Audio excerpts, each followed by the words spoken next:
ਸਤਨਾਮ ਵਾਹਿਗੁਰੂ ਵਾਹਿਗੁਰੂ ਕਹਿੰਦਾ ਹੋਇਆ ਜੀਵਤ ਹੋ ਗਿਆ ਤੇ ਚੌਂਕੜਾ ਮਾਰ ਕਰਕੇ ਬੈਠ ਗਿਆ। ਤੇ ਜਿਸ ਵੇਲੇ ਪੁੱਤਰ ਜਿਉਂਦਾ ਹੋਇਆ ਹਰੀ ਸੈਨ ਸਾਰੀਆਂ ਰਾਣੀਆਂ ਤੇ ਮਹਾਰਾਜ ਦੇ ਚਰਨਾਂ ਤੇ ਢਹਿ ਗਈਆਂ ਤੇ ਕਹਿਣ ਲੱਗੇ, ਹੇ ਬਾਬਾ ਸਾਬਨ ਮੱਲ ਜੀ, ਸਾਡੇ ਉੱਪਰ ਐਡਾ ਪਰਉਪਕਾਰ ਕਰਨਾ ਕੀਤਾ ਹੈ।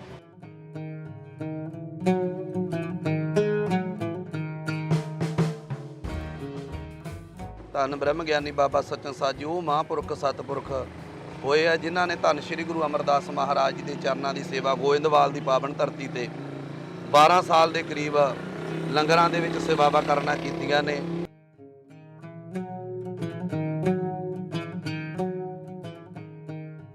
ਤੇ ਮਹਾਰਾਜ ਕਹਿਣ ਲੱਗੇ, ਆਹ ਦੂਸਰਾ ਜੋੜਾ ਵੀ ਲੈ ਜਾਓ ਤੇ ਜਿਹੜਾ ਵੀ ਇਹਨੂੰ ਸ਼ਰਧਾ ਭਾਵਨਾ ਦੇ ਨਾਲ ਮੱਥਾ ਟੇਕੇਗਾ, ਮਸਤਕ ਨਾਲ ਸੁਹਾਵੇਗਾ, ਹਲਕੇ ਹੋਏ ਲੋਕ, ਹੰਜੀਰਾਂ ਵਾਲੇ ਲੋਕ ਔਰ ਜਿਨ੍ਹਾਂ ਨੂੰ ਕਮਲ ਕੁੱਦਿਆ ਹੋਵੇਗਾ ਤੇ ਉਹ ਠੀਕ ਹੋਣਗੇ।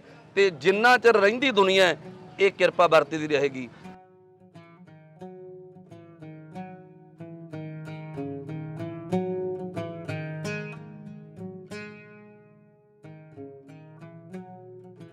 ਵੱਡੇ ਭਿਆਨਕ ਰੋਗ ਤੇ ਹਜੀਰਾਂ ਵਾਲੇ, ਕਮਲੇ ਤੇ ਹਲਕੇ ਕੁੱਤੇ ਦੇ ਕੱਟੇ ਹੋਏ ਤੇ ਫਿਰ ਇੱਥੇ ਵਸ ਨਹੀਂ। ਵੱਡੇ ਵੱਡੇ ਭਿਆਨਕ ਰੋਗ, ਕੈਂਸਰਾਂ ਤੱਕ ਦੇ ਰੋਗ, ਜਿਹੜੀਆਂ ਲਾ ਇਲਾਜ ਬਿਮਾਰੀਆਂ ਨੇ ਉਹ ਵੀ ਗੁਰੂ ਦੀ ਕਿਰਪਾ ਨਾਲ ਅੱਜ ਕਿਰਪਾ ਹੋ ਰਹੀ ਹੈ।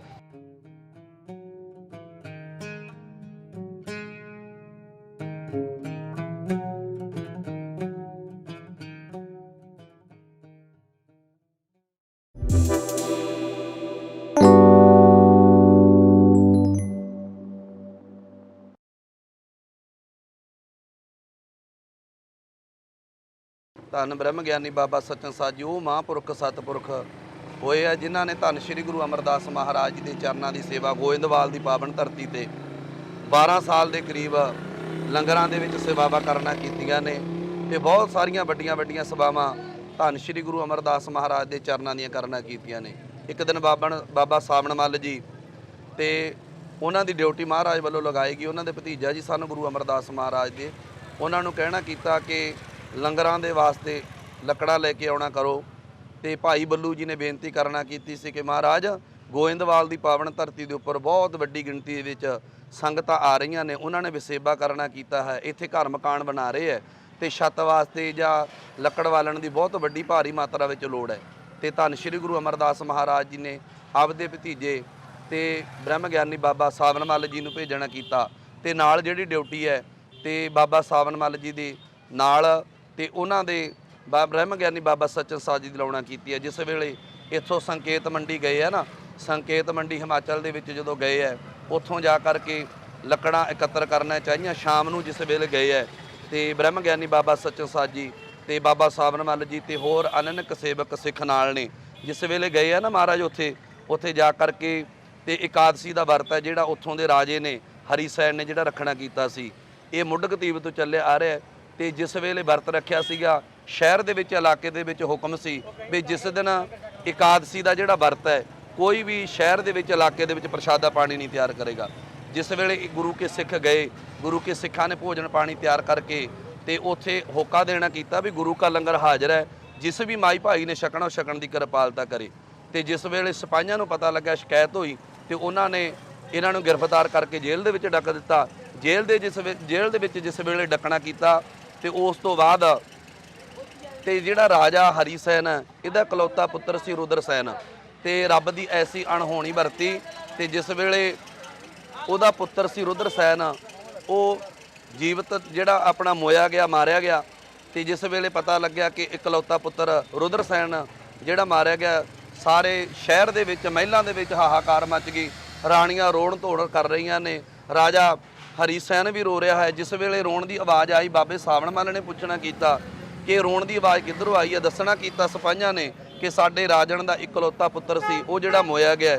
ਤਾਂ ਫਿਰ ਵਿਚਾਰ ਹੋਈ ਕਿ ਹੋ ਸਕਦਾ ਜਿਹੜੇ ਰੱਬ ਦੇ ਪਿਆਰੇ ਹੈ ਇਹਨਾਂ ਨੂੰ ਗ੍ਰਿਫਤਾਰ ਕਰਕੇ ਜੇਲ੍ਹ ਦੇ ਵਿੱਚ ਡੱਕਣਾ ਕੀਤਾ ਹੈ, ਹੋ ਸਕਦਾ ਇਹਨਾਂ ਦਾ ਕੋਈ ਬਰਸਰਾਪ ਹੋ ਗਿਆ ਹੋਵੇ। ਤਾਂ ਫਿਰ ਬਾਬਾ ਸਾਬਨ ਮੱਲ ਜੀ ਨੂੰ ਪੁੱਛਿਆ ਗਿਆ ਕਿ ਕੋਈ ਇਹਨਾਂ ਦਾ ਭਲਾ ਹੋ ਜਾਏ। ਤਾਂ ਉਸ ਸਮੇਂ ਬਾਬਾ ਸਾਬਨ ਮੱਲ ਜੀ ਨੇ ਕਹਿਣਾ ਕੀਤਾ ਕਿ ਅਸੀਂ ਇਹਨਾਂ ਨੂੰ ਜੀਵਤ ਕਰ ਸਕਦੇ ਹਾਂ, ਗੁਰੂ ਨਾਨਕ ਮਹਾਰਾਜ ਕਿਰਪਾ ਕਰੇਗਾ। ਤਾਂ ਜਿਸ ਵੇਲੇ ਗਏ ਸੀ ਨਾ ਬਾਬਾ ਸਾਬਨ ਮੱਲ ਜੀ ਤੇ ਮਹਾਰਾਜ ਗੁਰੂ ਅਮਰਦਾਸ ਮਹਾਰਾਜ ਨੇ ਆਪਣਾ ਮੁਬਾਰਕ ਜਿਹੜਾ ਰੁਮਾਲ ਹੈ ਹੱਥ ਦਾ ਉਹ ਦੇਣਾ ਕੀਤਾ ਸੀ ਤੇ ਮਹਾਰਾਜ ਨੇ ਕਿਹਾ ਸੀ ਬਾਬਾ ਸਾਬਣ ਮੱਲ ਜੀ ਨੂੰ ਵੀ ਜੋ ਵੀ ਤੁਹਾਡੇ ਮਨ ਦੇ ਵਿੱਚ ਵਿਚਾਰ ਆਵੇਗੀ, ਜੋ ਵੀ ਤੁਸੀਂ ਕਿਸੇ ਦਾ ਭਲਾ ਕਰਨਾ ਚਾਹੋਗੇ, ਤੇ ਇਸ ਰੁਮਾਲ ਦੀ ਕੰਨੀ ਨੂੰ ਭਿਉਂ ਕਰਕੇ ਮੁਖ ਦੇ ਵਿੱਚ ਪਾ ਕਰਕੇ ਤੇ ਜੋ ਵੀ ਸਤਨਾਮ ਵਾਹਿਗੁਰੂ ਦਾ ਆਪ ਕਰੋਗੇ ਉਹੀ ਉਹ ਬਚਨ ਟੱਲ ਹੋ ਜਾਏਗਾ। ਫਿਰ ਜਿਸ ਵੇਲੇ ਤੇ ਬਾਬਾ ਸਾਬਣ ਮੱਲ ਜੀ ਨੇ ਕਹਿਣਾ ਕੀਤਾ ਤੇ ਉਸੇ ਸਮੇਂ ਹਰੀ ਸੈਨ ਨੇ ਕਹਿਣਾ ਕੀਤਾ ਕਿ ਇਸੇ ਸਮੇਂ ਉਹਨਾਂ ਰੱਬ ਦੇ ਪਿਆਰਿਆਂ ਨੂੰ ਗੁਰੂ ਕੇ ਸਿੱਖਾਂ ਨੂੰ ਲੈ ਕੇ ਆਉਣਾ ਕਰੋ। ਜਿਸ ਵੇਲੇ ਲੈ ਕੇ ਆਏ ਬਾਬਾ ਸਾਬਣ ਮੱਲ ਜੀ ਨੇ ਜਲ ਦੇ ਵਿੱਚ ਕਿਉਨੀ ਭਿਉਂ ਕਰਕੇ ਸੁੰਦਰ ਰੁਮਾਲ ਦੀ ਤੇ ਸਤਨਾਮ ਵਾਹਿਗੁਰੂ ਕਹਿ ਕੇ ਉਸ ਬਾਲਕ ਰੁਦਰਸੈਨ ਦੇ ਮੁਖ ਦੇ ਵਿੱਚ ਪਾਈ। ਸਤਨਾਮ ਵਾਹਿਗੁਰੂ ਵਾਹਿਗੁਰੂ ਕਹਿੰਦਾ ਹੋਇਆ ਜੀਵਤ ਹੋ ਗਿਆ ਤੇ ਇੱਕ ਚੌਂਕੜਾ ਮਾਰ ਕਰਕੇ ਬੈਠ ਗਿਆ। ਤੇ ਜਿਸ ਵੇਲੇ ਪੁੱਤਰ ਜਿਉਂਦਾ ਹੋਇਆ ਹਰੀ ਸੈਨ ਸਾਰੀਆਂ ਰਾਣੀਆਂ ਤੇ ਮਹਾਰਾਜ ਦੇ ਚਰਨਾਂ ਤੇ ਢਹਿ ਗਈਆਂ ਤੇ ਕਹਿਣ ਲੱਗੇ, ਹੇ ਬਾਬਾ ਸਾਬਣ ਮੱਲ ਜੀ, ਸਾਡੇ ਉੱਪਰ ਐਡਾ ਪਰਉਪਕਾਰ ਕਰਨਾ ਕੀਤਾ ਹੈ ਤੇ ਕਿਰਪਾ ਦੇ ਘਰ ਵਿੱਚ ਆ ਕਰਕੇ ਨਾ ਸਾਨੂੰ ਵੀ ਆਪਣਾ ਉਪਦੇਸ਼ ਦੇਣਾ ਕਰੋ। ਬਾਬਾ ਸਾਬਣ ਮੱਲ ਜੀ ਕਹਿਣ ਲੱਗੇ ਕਿ ਅਸੀਂ ਰਾਜਨ, ਸਾਡਾ ਕੋਈ ਐਸਾ ਕੰਮ ਨਹੀਂ ਸੀ ਜਿਹਦੇ ਕਰਕੇ ਕੋਈ ਤੁਹਾਡੇ ਸ਼ਹਿਰ ਨੂੰ ਜਾਂ ਤੁਹਾਡੀ ਮਰਿਆਦਾ ਨੂੰ ਤੋੜਨ ਵਾਸਤੇ ਆਏ ਸੀ। ਅਸੀਂ ਤਾਂ ਗੁਰੂ ਨਾਨਕ ਦੇ ਮਿਸ਼ਨ ਨੂੰ ਲੈ ਕਰਕੇ ਪ੍ਰਚਾਰ ਤੇ ਪ੍ਰਸਾਰ ਕਰ ਰਹੇ ਹਾਂ ਤੇ ਦੁਖੀਆਂ ਦਰਿੰਦਿਆਂ ਦੀਆਂ ਸੇਵਾਵਾਂ ਕਰ ਰਹੇ ਹਾਂ। ਤਾਂ ਉਸ ਸਮੇਂ ਕਹਿਣਾ ਕੀਤਾ, ਅਸੀਂ ਇਧਰੋਂ ਪਹਾੜੀ ਇਲਾਕੇ ਦੇ ਵਿੱਚੋਂ ਵਧੀਆ ਲੱਕੜ ਲੈਣ ਵਾਸਤੇ ਆਏ ਸੀ। ਤਾਂ ਹਰੀ ਸੈਨ ਨੇ ਕਹਿਣਾ ਕੀਤਾ, ਇਹ ਸੇਵਾ ਮੈਨੂੰ ਦਿੱਤੀ ਜਾਏ। ਤਾਂ ਫਿਰ ਸਾਰੀ ਜਿਹੜੀ ਲੱਕੜ ਦੀ ਸੇਵਾ ਹਰੀ ਸੈਨ ਨੇ ਬਿਆਸਾ ਦਰਿਆ ਦੇ ਰਾਹੀਂ ਕਰਾਉਣਾ ਕੀਤੀ ਹੈ। ਤੇ ਉਸ ਤੋਂ ਉਪਰੰਤ ਜਿਸ ਵੇਲੇ ਫਿਰ ਵਾਪਸ ਫਿਰ ਮਹਾਰਾਜ ਨੇ ਸੁਨੇਹਾ ਘੱਲ ਕਰਕੇ ਇਹਨਾਂ ਨੂੰ ਬੁਲਾਉਣਾ ਕੀਤਾ। ਤਾਂ ਜਿਸ ਵੇਲੇ ਬਾਬਾ ਸਾਬਣ ਮੱਲ ਜੀ ਥੋੜਾ ਜਿਹਾ ਮਾਨ ਦੇ ਵਿੱਚ ਆ ਗਏ, ਮਹਾਰਾਜ ਨੇ ਕਿਰਪਾ ਦੇ ਨਾਲ ਉਹ ਜਿਹੜੀ ਉਹਨਾਂ ਦੀ ਸੁੰਦਰ ਰੁਮਾਲ ਸੀ ਉਹ ਵਾਪਸ ਲੈਣਾ ਕੀਤੀ ਹੈ। ਵਾਪਸ ਲੈ ਕਰਕੇ ਜਿਸ ਵੇਲੇ ਫਿਰ ਦੇਖਣਾ ਕੀਤਾ, ਬਾਬਾ ਸਾਬਣ ਮੱਲ ਪਛਤਾਇਆ ਹੋਇਆ ਮਾਨ ਕਰ ਗਿਆ ਸੀ, ਕਿਉਂਕਿ ਮਹਾਰਾਜ ਦਾ ਹੁਕਮ ਹੈ ਹਰ ਜੂ ਹੰਕਾਰ ਨਾ ਭਾਵਈ ਵੇਦ ਕੂਕ ਸੁਣਾਵੇ। ਤੇ ਜਿਸ ਵੇਲੇ ਫਿਰ ਬਖਸ਼ਿਸ਼ਾਂ ਜਿਹੜੀਆਂ ਹੋਈਆਂ ਸੀ ਵਾਪਸ ਹੋਈਆਂ, ਬਾਬਾ ਸਾਬਣ ਮੱਲ ਜੀ ਕਹਿਣ ਲੱਗੇ ਨਾ ਅਸੀਂ ਹੁਣ ਆਪਦੇ ਨਗਰ ਆਪਦੇ ਇਲਾਕੇ ਚੱਲੇ ਆ। ਤਾਂ ਆਪਣਾ ਹਰੀ ਸੈਨ ਕਹਿਣ ਲੱਗਾ, ਮਹਾਰਾਜ ਤੇ ਜਿਸ ਤੁਹਾਡੇ ਗੁਰੂ ਵਿੱਚ ਕਿੰਨੀ ਸ਼ਕਤੀ ਹੋਵੇਗੀ, ਜਿਹਦੇ ਸਿੱਖ ਵਿੱਚ ਇੰਨੀ ਸ਼ਕਤੀ ਹੈ। ਜਿਸ ਵੇਲੇ ਫਿਰ ਕਹਿੰਦੇ ਕਿ ਅਸੀਂ ਪਰਜਾ ਸਮੇਤ ਆਪਦੇ ਈਰਾਂ ਵਜ਼ੀਰਾਂ ਸਮੇਤ ਰਾਣੀਆਂ ਸਮੇਤ ਚੱਲਾਂਗੇ। ਜਿਸ ਵੇਲੇ ਉੱਥੋਂ ਸੰਕੇਤ ਮੰਡੀ ਤੋਂ ਚੱਲ ਕਰਕੇ ਆਏ ਹੈ, ਗੋਇੰਦਵਾਲ ਪਾਵਨ ਧਰਤੀ ਤੇ ਆਏ ਹੈ। ਜਿਸ ਵੇਲੇ ਮਹਾਰਾਜ ਦਾ ਹੁਕਮ ਸੀ ਵੀ ਜਿਹੜਾ ਵੀ ਗੁਰੂ ਦਰਬਾਰ ਚੱਲ ਕਰਕੇ ਆਵੇ, ਪਹਿਲੋਂ ਪੰਗਤ ਪਾਛੇ ਸੰਗਤ ਭੋਜਨ ਪਾਣੀ ਛਕ ਕਰਕੇ ਉਪਰੰਤ ਸਾਡੇ ਦਰਬਾਰ ਦੇ ਵਿੱਚ ਆ ਕੇ ਦਰਸ਼ਨ ਪਰਸ਼ਨ ਕਰ ਸਕਦਾ ਹੈ। ਜਿਸ ਵੇਲੇ ਆਏ ਨਾ, ਮਹਾਰਾਜ ਦਾ ਹੁਕਮ ਸੀ ਸਾਦੇ ਲਿਬਾਸ ਦੇ ਵਿੱਚ ਆਉਣਾ, ਕਿਸੇ ਨੇ ਵੀ ਕੋਈ ਹਾਰ ਸ਼ਿੰਗਾਰ ਕਰਕੇ ਨਹੀਂ ਆਉਣਾ। ਜਿਸ ਵੇਲੇ ਆਏ ਨਾ ਚੱਲ ਕਰਕੇ, ਤਾਂ ਜਿਹੜੀ ਇਹ ਹਰੀ ਸੈਨ ਦੀ ਰਾਣੀ ਸੀਗੀ, ਨਵ ਵਿਆਹੀ ਸੀ, ਅਜੇ ਨਵੀਂ ਉਮਰ ਸੀ। ਤੇ ਜਿਸ ਵੇਲੇ ਨਾ ਫਿਰ ਗੁਰੂ ਕੇ ਦਰਬਾਰ ਆਉਣ ਲੱਗੀ ਤੇ ਇਹਨੇ ਆਪਦਾ ਘੁੰਡ ਕੱਢ ਲਿਆ। ਜਿਸ ਵੇਲੇ ਮੁਖ ਛਪਾਇਆ, ਸਤਿਗੁਰੂ ਅਮਰਦਾਸ ਮਹਾਰਾਜ ਨੇ ਵਚਨ ਛੱਡਿਆ ਤੇ ਮਹਾਰਾਜ ਕਹਿਣ ਲੱਗੇ, ਭਾਈ ਇਸ ਕਾਮੜੀ ਨੂੰ ਦੱਸਿਆ ਨਹੀਂ ਕਿਸੇ ਨੇ ਗੁਰੂ ਦਰਬਾਰ ਦੇ ਵਿੱਚ ਕਿਸ ਤਰ੍ਹਾਂ ਆਉਣਾ ਹੈ, ਸਾਧ ਵਚਨ ਅਟਲਾਦਾ। ਜਿਸ ਵੇਲੇ ਗੁਰੂ ਨੇ ਵਚਨ ਛੱਡੇ, ਰਾਣੀ ਨੂੰ ਝੱਲ ਹੋ ਗਿਆ, ਕਾਮਲੀ ਹੋ ਗਈ ਤੇ ਉਸੇ ਸਮੇਂ ਜੰਗਲ ਨੂੰ ਦੌੜ ਗਈ। ਨੰਗੇ ਪੈਰੀ ਕੱਪੜੇ ਪਾੜ ਲਏ ਤੇ ਸਿਰ ਦੇ ਜਿਹੜੇ ਵਾਲ ਸੀ ਉਹ ਖੋਲ ਲਏ ਤੇ ਇਹ ਕਹਿ ਲਓ ਵੀ ਇੱਕ ਪਾਗਲ ਅਵਸਥਾ ਦੇ ਵਿੱਚ ਤੇ ਹੋ ਕਰਕੇ ਜਦੋਂ ਜੰਗਲਾਂ ਨੂੰ ਦੌੜੀ। ਇਹ ਜਿਹੜਾ ਬਾਬਾ ਬ੍ਰਹਮ ਗਿਆਨੀ ਬਾਬਾ ਸੱਚਨ ਸਾਜੀ ਸਨ, ਇਹ ਜੰਗਲ ਦੇ ਵਿੱਚ ਲੱਕੜਾਂ ਲੈ ਕੇ ਆਉਣ ਦੀ ਸੇਵਾ ਕਰਦੇ ਹੁੰਦੇ ਸਨ। ਤੇ ਆ ਕੇ ਜਿਸ ਵੇਲੇ 2-4 ਦਿਨ ਗਏ ਆ ਨਾ, ਤੇ ਉਹ ਰਾਣੀ ਹੈ ਜਿਹੜੀ ਇਹਨਾਂ ਨੂੰ ਤੰਗ ਪਰੇਸ਼ਾਨ ਕਰਿਆ ਕਰੇ, ਲੱਕੜਾਂ ਖਿਲਾਰਿਆ ਕਰੇ, ਝਗਾੜਾ ਮਾਰਿਆ ਕਰੇ ਤੇ ਬਾਬੇ ਬ੍ਰਹਮ ਗਿਆਨੀ ਬਾਬਾ ਸੱਚਨ ਸਾਜੀ ਨੂੰ ਸੱਟ ਫੇਟਾਂ ਵੀ ਕਈ ਵਾਰੀ ਮਾਰ ਦਿਆ ਕਰੇ। ਜਿਸ ਵੇਲੇ ਉਦਾਸ ਜਿਹੇ ਰਹਿਣ ਲੱਗੇ, ਇੱਕ ਦਿਨ ਮਹਾਰਾਜ ਨੇ ਪੁੱਛਣਾ ਕੀਤਾ, ਗੁਰੂ ਅਮਰਦਾਸ ਨੇ ਕਹਿਣ ਲੱਗੇ, ਸਾਨੂੰ ਦੱਸਣਾ ਕਰੋ ਕਿ ਤੁਸੀਂ ਤੁਹਾਡੇ ਚਿਹਰੇ ਦੇ ਉੱਪਰ ਉਦਾਸੀ ਕੀ ਹੈ। ਗੁਰੂ ਕੇ ਸਿੱਖ ਦੇ ਚਿਹਰੇ ਤੋਂ ਤਾਂ ਰੂਹਾਨੀਅਤ ਖੁਸ਼ੀ ਹੋਣੀ ਚਾਹੀਦੀ ਹੈ। ਤੇ ਗੁਰੂ ਅਮਰਦਾਸ ਮਹਾਰਾਜ ਨੂੰ ਦੱਸਣਾ ਕੀਤਾ, ਮਹਾਰਾਜ ਤੇ ਜਿਹੜੀ ਰਾਣੀ ਤੁਹਾਡੇ ਬਚਨਾਂ ਕਰਕੇ ਕਮਲੀ ਹੋਈ ਸੀ, ਉਹ ਜੰਗਲ ਦੇ ਵਿੱਚ ਬੜਾ ਤੰਗ ਪਰੇਸ਼ਾਨ ਕਰਦੀ ਹੈ। ਤੇ ਆਪ ਜੇ ਕਿਰਪਾ ਦੇ ਘਰ ਵਿੱਚ ਆਕੋ ਤੇ ਉੱਪਰ ਕਿਰਪਾ ਕਰਦੇ ਹੋ ਤਾਂ ਹੋ ਸਕਦਾ ਉਸ ਵਿਚਾਰੀ ਦਾ ਭਲਾ ਹੋ ਜਾਵੇ। ਰੁਦਰ ਸੈਨ ਰਾਜਾ ਹਰੀ ਸੈਨ ਇਹ ਆਪਣੀਆਂ ਰਾਣੀਆਂ ਨੂੰ ਲੈ ਕੇ ਚਲਿਆ ਗਿਆ ਸੀ ਸੰਕੇਤ ਮੰਡੀ। ਇਹ ਕਹਿ ਚੁੱਕਿਆ ਸੀ ਮਹਾਰਾਜ ਨੂੰ, ਮਹਾਰਾਜ ਜਿਹੜੀ ਰਾਣੀ ਨੇ ਤੁਹਾਡਾ ਵਚਨ ਨਹੀਂ ਮੰਨਿਆ, ਮੇਰਾ ਉੱਥੇ ਕੀ ਹੈ। ਜੇ ਕਦੇ ਆ ਗਈ ਉਹ ਤੇ ਕਿਰਪਾ ਹੋਈ, ਕਿਰਪਾ ਕਰ ਦਿਓ। ਮੈਂ ਆਪਦੇ ਦੇਸ਼ ਚੱਲਿਆ, ਮੈਂ ਉੱਥੇ ਆਪਦੇ ਕੰਮ ਕਾਜ ਸੰਭਾਲਣੇ ਆ। ਤੇ ਮਹਾਰਾਜ ਨੇ ਕਹਿਣਾ ਕੀਤਾ ਬਾਬੇ ਸੱਚਨ ਸਾਜੀ ਨੂੰ ਕਿ ਤੁਸੀਂ ਇਸ ਤਰ੍ਹਾਂ ਕਰਿਓ, ਜਿਸ ਵੇਲੇ ਤੁਸੀਂ ਸਵੇਰੇ ਜਾਣਾ ਨਾ, ਉਸ ਸਮੇਂ ਸਾਡੇ ਪਾਸ ਆ ਜਾਓ। ਤੇ ਮਹਾਰਾਜ ਨੇ ਆਪਣਾ ਜੋੜਾ ਸਾਹਿਬ ਚਰਨਾਂ ਦਾ ਦੇਣਾ ਕੀਤਾ। ਜਿਸ ਵੇਲੇ ਰਾਣੀ ਆਵੇ ਉਹਨਾਂ ਦੇ ਮਸਤਕ ਨਾਲ ਸੁਹਾ ਦੇਣਾ। ਜਿਸ ਵੇਲੇ ਫਿਰ ਉਸੇ ਤਰ੍ਹਾਂ ਬ੍ਰਹਮ ਗਿਆਨੀ ਬਾਬਾ ਸੱਚਨ ਸਾਜੀ ਨੇ ਕਰਨਾ ਕੀਤਾ। ਜਿਸ ਵੇਲੇ ਰਾਣੀ ਆਈ ਨਾ, ਕਮਲ ਉਹਨੂੰ ਕੁੱਦਿਆ ਸੀ। ਜਿਸ ਵੇਲੇ ਬਾਬਾ ਜੀ ਦੇ ਉੱਪਰ ਹਮਲਾ ਕਰਨ ਵਾਸਤੇ ਆਈ ਹੈ ਤੇ ਬ੍ਰਹਮ ਗਿਆਨੀ ਬਾਬਾ ਸੱਚਨ ਸਾਜੀ ਨੇ ਉਹ ਸਤਿਗੁਰਾਂ ਦਾ ਜਿਹੜਾ ਜੋੜਾ ਸਾਹਿਬ ਸੀ ਮਸਤਕ ਨਾਲ ਸੁਹਾ ਦਿੱਤਾ।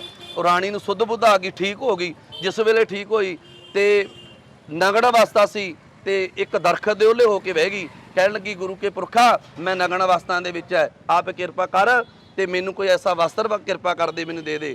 ਬਾਬਾ ਜੀ ਨੇ ਇੱਕ ਮੋਢੇ ਦੇ ਉੱਪਰ ਇੱਕ ਚਾਦਰ ਰੱਖਦੇ ਹੁੰਦੇ ਸਨ ਪੁਰਾਣੇ ਬਜ਼ੁਰਗ, ਜਾਂ ਇੱਕ ਲੱਕ ਨਾਲ ਕਮਰ ਕਸਾ ਰੱਖਦੇ ਸਨ। ਤੇ ਬਾਬਾ ਜੀ ਨੇ ਆਪਣਾ ਲੱਕ ਦਾ ਕਮਰ ਕਸਾ ਖੋਲ ਕਰਕੇ ਇਸ ਰਾਣੀ ਨੂੰ ਦੇਣਾ ਕੀਤਾ ਹੈ। ਰਾਣੀ ਨੇ ਆਪਦੇ ਨਗੇਜ ਨੂੰ ਢਕਿਆ, ਨਗੇਜ ਨੂੰ ਢਕਿਆ। ਜਦੋਂ ਚੱਲਣ ਲੱਗਿਆ ਨਾ ਬਾਬਾ ਜੀ ਬ੍ਰਹਮ ਗਿਆਨੀ ਸਤਿ ਸਾਜੀ, ਤਾਂ ਰਾਣੀ ਕਹਿਣ ਲੱਗੀ ਗੁਰੂ ਕੇ ਪੁਰਖਾ, ਹੇ ਸਤਿਪੁਰਖ ਬਾਬਾ ਜੀ, ਮੈਨੂੰ ਜੇ ਠੀਕ ਕਰਨਾ ਕੀਤਾ ਹੈ, ਮੈਨੂੰ ਇੱਥੇ ਜੰਗਲ ਵਿੱਚ ਕਿਹਦੇ ਆਸਰੇ ਛੱਡ ਕੇ ਚੱਲੇ ਹੋ? ਕਿਰਪਾ ਦੇ ਘਰ ਵਿੱਚ ਆਓ, ਮੈਨੂੰ ਨਾਲ ਲੈ ਕੇ ਚੱਲਣਾ ਕਰੋ। ਉਸੇ ਵੇਲੇ ਰਾਣੀ ਨੂੰ ਨਾਲ ਲੈ ਲਿਆ। ਅੱਧੀਆਂ ਲੱਕੜਾਂ ਰਾਣੀ ਨੇ ਚੁੱਕੀ ਨੇ, ਅੱਧੀਆਂ ਮਹਾਰਾਜ ਨੇ, ਬਾਬਾ ਸਚਨ ਸਾਹ ਜੀ ਨੇ ਚੁੱਕੀਆਂ ਨੇ। ਗੁਰੂ ਕਾ ਦਰਬਾਰ ਲੱਗਿਆ। ਜਿਸ ਵੇਲੇ ਮਹਾਰਾਜ ਜੀ ਤਖਤ ਤੇ ਸੁਭਾਏਮਾਨ ਨੇ, ਤੁਹਾਡੇ ਵਰਗੀਆਂ ਸਾਰੀਆਂ ਸੰਗਤਾਂ ਗੁਰੂ ਦਰਬਾਰ ਸਜੀਆਂ ਹੋਈਆਂ ਨੇ। ਮਹਾਰਾਜ ਜਿਸ ਵੇਲੇ ਆਏ ਨਾ, ਮਹਾਰਾਜ ਗੁਰਤਾ ਗੱਦੀ ਤੇ ਸੁਭਾਏਮਾਨ ਨੇ।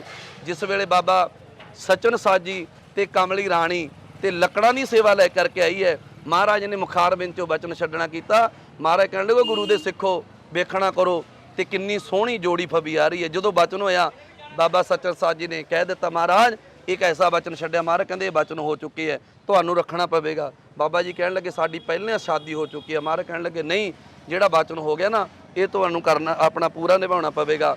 ਤੇ ਮਹਾਰਾਜ ਕਹਿਣ ਲੱਗੇ ਆਹ ਦੂਸਰਾ ਜੋੜਾ ਵੀ ਲੈ ਜਾਓ, ਤੇ ਜਿਹੜਾ ਵੀ ਇਹਨੂੰ ਸ਼ਰਧਾ ਭਾਵਨਾ ਦੇ ਨਾਲ ਮੱਥਾ ਟੇਕੇਗਾ, ਮਸਤਕ ਨਾਲ ਸੁਹਾਵੇਗਾ, ਹਲਕੇ ਹੋਏ ਲੋਕ, ਹੰਜੀਰਾਂ ਵਾਲੇ ਲੋਕ, ਔਰ ਜਿਨ੍ਹਾਂ ਨੂੰ ਕਮਲ ਕੁੱਦਿਆ ਹੋਵੇਗਾ, ਤੇ ਉਹ ਠੀਕ ਹੋਣਗੇ। ਤੇ ਜਿੰਨਾ ਚਿਰ ਰਹਿੰਦੀ ਦੁਨੀਆ ਇਹ ਕਿਰਪਾ ਵਰਤਦੀ ਰਹੇਗੀ। ਤੇ ਉਹ ਜੋੜਾ ਸਾਹਿਬ ਜਿਸ ਵੇਲੇ ਫਿਰ ਪਾਕਿਸਤਾਨ ਦੇ ਵਿੱਚ ਬਾਬਾ ਜੀ ਦਾ ਧੁੰਨੇ ਪਿੰਡ ਸੀਗਾ, ਤੇ ਉੱਥੇ ਲੈ ਕਰਕੇ ਗਏ ਹੈ। ਤੇ ਬਾਬਾ ਜੀ ਦੀ ਜਿਹੜੀ ਪਹਿਲੀ ਪਤਨੀ ਸੀ, ਤੇ ਇੱਕ ਜਿਹੜੀ ਕਮਲੀ ਰਾਣੀ ਠੀਕ ਹੋਈ ਹੈ, ਇੱਕ ਜੋੜਾ ਉਹਨਾਂ ਨੂੰ ਦੇਣਾ ਕੀਤਾ ਜਿਹੜੀ ਪਹਿਲੇ ਰਾਣੀ ਦੀ ਔਲਾਦ ਹੈ। ਤੇ ਉਹ ਜਿਹੜਾ ਦੂਸਰਾ ਜੋੜਾ ਜਿਹੜਾ ਸੈਦੇਵਾਲ ਦੀ ਸਾਡੀ ਪਾਵਨ ਧਰਤੀ ਤੇ ਹੈ, ਇਹ ਉਹ ਕਮਲੀ ਰਾਣੀ ਦੀ ਔਲਾਦ ਹੈ ਜਿਹੜੀ ਉਹਨਾਂ ਨੂੰ ਜੋੜਾ ਦੇਣਾ ਕੀਤਾ। ਇੱਕ ਜਿਹੜਾ ਜੋੜਾ ਇਸ ਟਾਈਮ ਤੇ ਪਿੱਪਲਥੇ ਦੀ ਪਾਵਨ ਧਰਤੀ ਤੇ ਹੈ, ਇੱਕ ਜੋੜਾ ਸਾਹਿਬ ਹੈ ਜਿਹੜਾ ਸੈਦੇਵਾਲ ਦੀ ਪਾਵਨ ਧਰਤੀ ਤੇ ਹੈ। ਸੰਸਾਰ ਭਰ ਦੇ ਵਿੱਚੋਂ, ਦੇਸ਼ਾਂ ਵਿਦੇਸ਼ਾਂ ਦੇ ਵਿੱਚੋਂ ਅਨੇਕਾਂ ਹੀ ਸੰਗਤਾਂ ਨਤਮਸਤਕ ਹੋਣ ਵਾਸਤੇ ਆਉਂਦੀਆਂ ਨੇ, ਤੇ ਸਤਿਗੁਰਾਂ ਦੀ ਬਹੁਤ ਵੱਡੀ ਕਿਰਪਾ ਹੋ ਰਹੀ ਹੈ। ਤੇ ਇੱਥੇ ਵੱਡੇ ਵੱਡੇ ਭਿਆਨਕ ਰੋਗ ਤੇ ਹਜੀਰਾਂ ਵਾਲੇ, ਕਮਲੇ ਤੇ ਹਲਕੇ ਕੁੱਤੇ ਦੇ ਕੱਟੇ ਹੋਏ, ਤੇ ਫਿਰ ਇੱਥੇ ਵਸ ਨਹੀਂ, ਵੱਡੇ ਵੱਡੇ ਭਿਆਨਕ ਰੋਗ, ਕੈਂਸਰਾਂ ਤੱਕ ਦੇ ਰੋਗ, ਜਿਹੜੀਆਂ ਲਾ ਇਲਾਜ ਬਿਮਾਰੀਆਂ ਨੇ, ਉਹ ਵੀ ਗੁਰੂ ਦੀ ਕਿਰਪਾ ਨਾਲ ਅੱਜ ਕਿਰਪਾ ਹੋ ਰਹੀ ਹੈ। ਤੇ ਉਸ ਮਹਾਨ ਆਤਮਾ ਬ੍ਰਹਮ ਗਿਆਨੀ ਬਾਬਾ ਸਚਨ ਸਾਧ ਦੀ ਸਾਲਾਨਾ ਵਰਸੀ, ਤੇ ਸੈਦੇਵਾਲ ਦੀ ਪਾਵਨ ਧਰਤੀ ਤੇ ਸਮੂਹ ਬਾਬਾ ਜੀ ਦੀ ਜਿਹੜੀ ਬਰਾਦਰੀ ਹੈ, ਮੱਲ ਪਰਿਵਾਰ, ਉਹਨਾਂ ਦੇ ਸਹਿਯੋਗ ਦੇ ਨਾਲ, ਸਾਰੇ ਇਲਾਕੇ ਦੇ ਸਹਿਯੋਗ ਨਾਲ ਹਰ ਸਾਲ ਦੀ ਤਰ੍ਹਾਂ ਵੱਡੇ ਧੂਮਧਾਮ ਨਾਲ ਮਨਾਈ ਜਾਂਦੀ ਹੈ। ਲੱਖਾਂ ਦੀ ਗਿਣਤੀ ਵਿੱਚ ਸੰਗਤਾਂ ਤੇ ਤਤਪਰ ਹੁੰਦੀਆਂ ਨੇ, ਗੁਰੂ ਚਰਨਾਂ ਵਿੱਚ ਆਉਂਦੀਆਂ ਨੇ। ਹਰ ਸਾਲ ਦੀ ਤਰ੍ਹਾਂ ਮਹੀਨਾ ਮੱਸਿਆ ਦਾ ਮੇਲਾ ਜਿਹੜਾ ਉਹ ਵੀ ਬਹੁਤ ਵੱਡੀ ਧੂਮਧਾਮ ਨਾਲ ਇੱਥੇ ਮਨਾਇਆ ਜਾਂਦਾ ਹੈ। ਵੈਸੇ ਤਾਂ ਐਤਵਾਰ ਸੋਮਵਾਰ ਦੇ ਦਿਨ ਵੀ ਇੱਥੇ ਬਹੁਤ ਵੱਡੇ ਇਕੱਠ ਹੈ। ਤੇ ਹੁਣ ਤੇ ਮਹਾਰਾਜ ਦੀ ਕਿਰਪਾ ਦੇ ਨਾਲ ਨਾਨਾ ਪ੍ਰਕਾਰ ਦੀਆਂ ਸੰਗਤਾਂ, ਬੇਅੰਤ ਸੰਗਤਾਂ ਰੋਜ਼ਾਨਾ ਦੀ ਤਰ੍ਹਾਂ ਆ ਰਹੀਆਂ ਨੇ। ਬਹੁਤ ਵੱਡੀ ਗੁਰੂ ਦੀ ਕਿਰਪਾ ਸਾਰੇ ਸਾਡੇ ਇਲਾਕੇ ਦੇ ਵਿੱਚ ਉੱਪਰ ਬ੍ਰਹਮ ਗਿਆਨੀ ਬਾਬਾ ਸਚਨ ਸਾਧ ਜੀ ਦੀ ਕਿਰਪਾ, ਗੁਰੂ ਅਮਰਦਾਸ ਮਹਾਰਾਜ ਦੀ ਕਿਰਪਾ, ਤੇ ਬ੍ਰਹਮ ਗਿਆਨੀ ਬਾਬਾ ਸਚਨ ਸਾਧ ਜੀ ਦੇ ਜੀਵਨ ਤੋਂ ਇਹ ਸਿੱਖਿਆ ਮਿਲਦੀ ਹੈ ਕਿ ਗੁਰੂ ਕੇ ਸਿੱਖ ਨੇ ਗੁਰੂ ਕਾ ਬਚਨ ਕਿਵੇਂ ਕਮਾਉਣਾ ਹੈ, ਸੇਵਾ ਕਿਵੇਂ ਕਰਨੀ ਹੈ, ਗੁਰੂ ਦਾ ਬਚਨ ਕਿਵੇਂ ਮੰਨਣਾ ਹੈ। ਉਸ ਲੜੀ ਤਹਿਤ ਅੱਜ ਵੀ ਗੁਰੂ ਦੀਆਂ ਕਿਰਪਾਵਾਂ ਵਰਤ ਰਹੀਆਂ ਨੇ, ਧੰਨ ਗੁਰੂ ਅਮਰਦਾਸ ਮਹਾਰਾਜ ਦੀਆਂ। ਉਸੇ ਲੜੀ ਤਹਿਤ ਤੇ ਸਾਰੇ ਇਲਾਕੇ ਦੇ ਉੱਪਰ ਬਹੁਤ ਵੱਡੀ ਗੁਰੂ ਅਮਰਦਾਸ ਮਹਾਰਾਜ ਦੀ ਕਿਰਪਾ ਹੈ। ਅਸੀਂ ਕਾਮਨਾ ਕਰਦੇ ਹਾਂ ਧੰਨ ਗੁਰੂ ਅਮਰਦਾਸ ਮਹਾਰਾਜ ਸਾਰੇ ਇਲਾਕੇ ਦੇ ਉੱਪਰ ਕਿਰਪਾ ਕਰਨ। ਇਤਿਹਾਸ ਦੇ ਵਿੱਚ ਇਹਨਾਂ ਦਾ ਨਾਮ ਹੈ ਜਿਹੜਾ ਬ੍ਰਹਮ ਗਿਆਨੀ ਸਚਨ ਸੱਚ, ਕਿਉਂਕਿ ਸੱਚ ਵਚਨ ਦੇ ਅਧਿਕਾਰੀ ਸਨ, ਸੱਚ ਬੋਲਦੇ ਸਨ। ਇੱਕ ਇਹਨਾਂ ਦਾ ਨਾਮ ਸੀ ਬਾਬਾ ਭੂਰੀ ਵਾਲਾ ਵੀ ਇਹਨਾਂ ਨੂੰ ਕਹਿੰਦੇ ਸਨ, ਕਿਉਂਕਿ ਮੋਢੇ ਦੇ ਉੱਪਰ ਭੂਰਾ ਰੱਖਦੇ ਸਨ।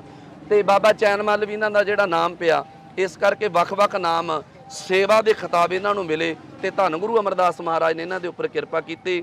ਅੱਜ ਵੀ ਸੈਦੇਵਾਲ ਦੀ ਇਸ ਪਾਵਨ ਧਰਤੀ ਦੇ ਉੱਪਰ ਧੰਨ ਗੁਰੂ ਅਮਰਦਾਸ ਮਹਾਰਾਜ ਜੀ ਦੇ ਪਵਿੱਤਰ ਜੋੜਾ ਸਾਹਿਬ ਦੇ ਦਰਸ਼ਨ ਪਰਸ਼ਨ ਕਰਕੇ, ਗੁਰੂ ਗ੍ਰੰਥ ਸਾਹਿਬ ਮਹਾਰਾਜ ਦੇ ਦਰਸ਼ਨ ਕਰਕੇ ਸਿੱਖਾਂ ਸੰਗਤਾਂ ਵਡਭਾਗੀਆਂ ਬਣ ਰਹੀਆਂ ਨੇ, ਤੇ ਆਪਦੇ ਦੁੱਖਾਂ ਦੀ ਨਿਮਰਤੀ ਤੇ ਸੁੱਖਾਂ ਦੀ ਪ੍ਰਾਪਤੀ ਕਰ ਰਹੀਆਂ ਨੇ। ਸੈਦੇਵਾਲ ਦੀ ਪਾਵਨ ਧਰਤੀ ਤੇ ਜਿਹੜੀਆਂ ਮੁੱਖ ਸਮਾਵਾਂ ਨੇ, ਬਾਬਾ ਜਰਨੈਲ ਸਿੰਘ ਜੀ ਹੈੱਡ ਗ੍ਰੰਥੀ ਗੁਰਦੁਆਰਾ ਪਾਨ ਸਾਹਿਬ ਔਰ ਸਮੁੱਚੀ ਮੱਲ ਬਰਾਦਰੀ ਬਹੁਤ ਸੁਚੱਜੇ ਢੰਗ ਨਾਲ ਸੇਵਾਵਾਂ ਚਲਾ ਰਹੀ ਹੈ।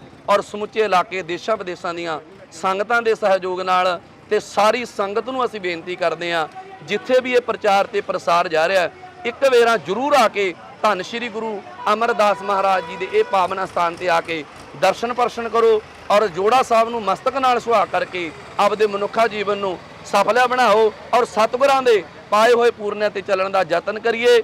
ਤੇ ਸਤਿਗੁਰਾਂ ਦੇ ਚਰਨਾਂ ਵਿੱਚ ਬੇਨਤੀ ਹੈ, ਔਰ ਸਮੁੱਚੇ ਸੰਸਾਰ ਦੇ ਵਿੱਚ ਅਮਨ ਸ਼ਾਂਤੀ ਭਾਈਚਾਰਕ ਸਾਂਝ ਬਣਾਉਣ, ਔਰ ਚੜ੍ਹਦੀ ਕਲਾ ਦੀ ਦਾਤ ਮਹਾਰਾਜ ਬਖਸ਼ਿਸ਼ ਕਰਨ।